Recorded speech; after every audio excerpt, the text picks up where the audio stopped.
शुक्लाम्बरधरं विष्णुं शशिवर्णं चतुर्भुजं प्रसन्नवदनं ध्यायेत् सर्वविघ्नोपशान्तये।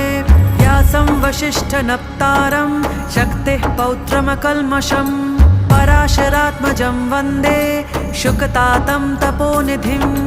व्यासाय विष्णुरूपाय व्यासरूपाय विष्णवे नमो वै ब्रह्मनिधये वासिष्ठाय नमो नमः।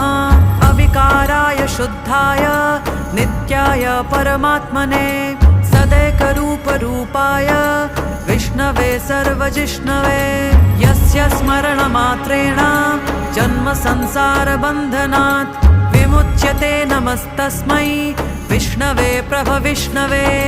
ॐ नमो विष्णवे प्रभविष्णवे। श्रीवैशम्पायन उवाच श्रुत्वा धर्म